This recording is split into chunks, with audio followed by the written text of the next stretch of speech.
vamos a hablar sobre este tema con el doctor Ricardo Herrera para hablar acerca de cuál es su impresión con respecto a esta situación que se ha aprobado en el Congreso de la República. Doctor, gracias por esta comunicación. Carla, buenas tardes, gusto saludarte.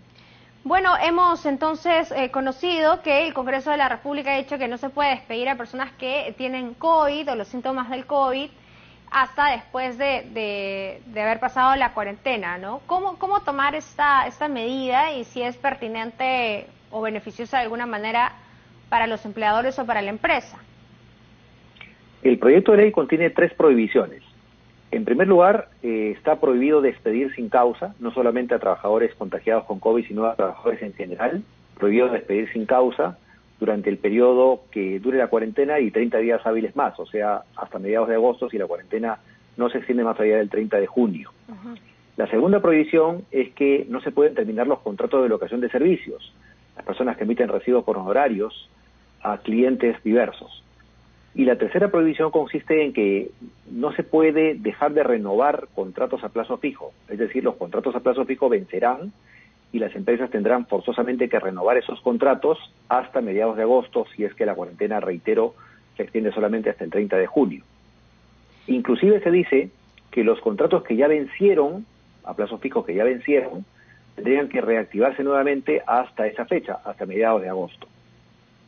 Bueno, pero en ese sentido todavía las empresas podrían acogerse a la suspensión perfecta, ¿no? Sí, por supuesto. El proyecto de ley contempla también expresamente esa posibilidad, la suspensión perfecta y otras alternativas, como por ejemplo que el trabajador renuncie, que ambas partes acuerden el cese del trabajador, la reducción de personal o cese colectivo, pero el proyecto contiene varias inconstitucionalidades.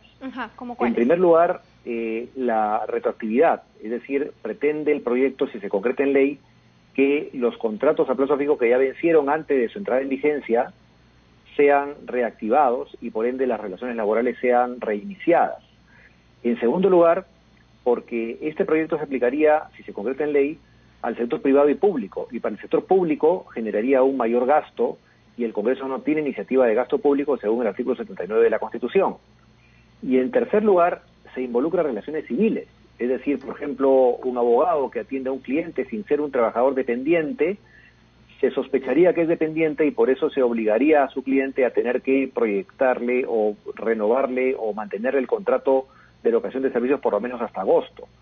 Sé que el proyecto de ley ha tenido como intención el tratar de que los trabajadores que están irregularmente en locación de servicios emitiendo recibos honorarios, debiendo estar en planilla, tengan el reconocimiento de una relación laboral, pero eso no lo puede hacer un proyecto de ley porque es un tema de caso concreto. Entonces, no se puede prorrogar un contrato de locación de servicios hasta el 15 de agosto de manera forzosa, presumiendo que oculta una verdadera relación laboral.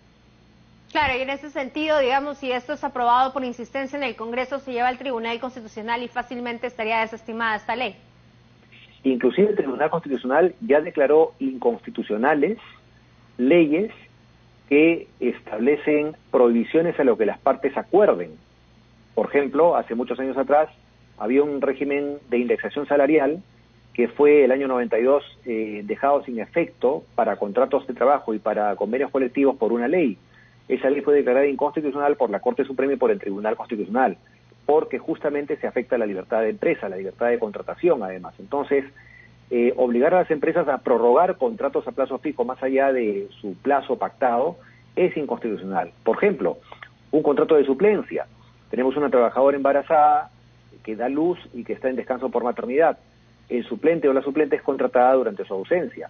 La trabajadora embarazada titular de puesto de trabajo vuelve y el suplente tendría que quedarse forzosamente por lo menos hasta el 15 de agosto. Entonces tenemos 2 trabajadores haciendo lo mismo. Pero también se ha visto, doctor Herrera, que ha habido algunos, digamos, algunos temas injustos de pronto en diferentes empresas, en donde se ha despedido personas que de pronto tenían la enfermedad y como ya no les sirve para el trabajo diario, bueno, ya no las han vuelto a contratar, simplemente se ha despedido a estas personas, ¿no? Se han producido injusticias sin duda durante este estado de emergencia. Entonces, efectivamente. Sí. Pero en este caso, Carla, no se necesita una ley que diga que los despidos arbitrarios están proscritos, que son ilegales. Bastaría simplemente que el trabajador denuncie ante una FIL a su empleador para que el inspector de Sunafil obligue al empleador a reponerlo o que el trabajador vaya a la vía judicial a tratar de lograr su reposición. Claro, los juzgados están en suspenso, pero hay atención para necesidades urgentes como medidas cautelares de reposición.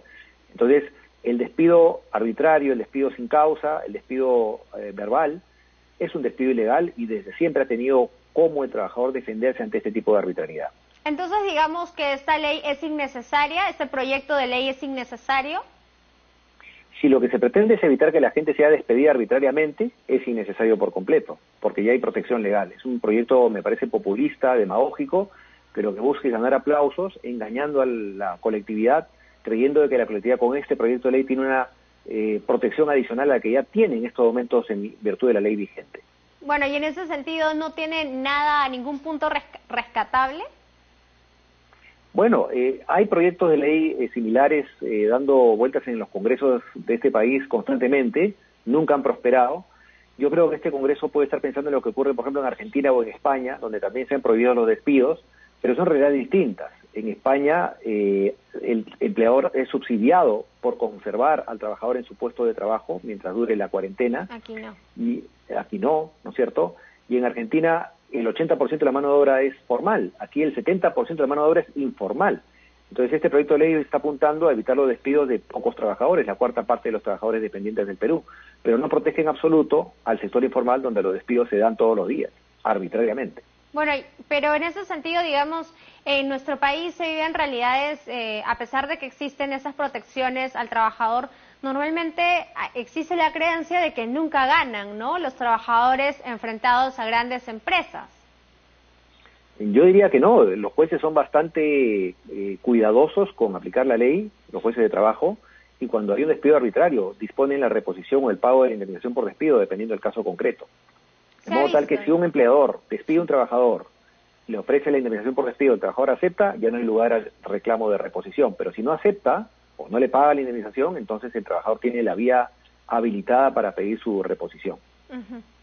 Bueno, doctora Herrera, muchas gracias por esta comunicación y por darnos su impresión con respecto a este proyecto de ley que podría ser fácilmente rebatido en el Tribunal Constitucional si es que es aprobado. Muchas gracias. A ti, Carla. Buenas tardes. Buenas tardes. Bien, nosotros tenemos que hacer a esta hora una pausa y ya regresamos.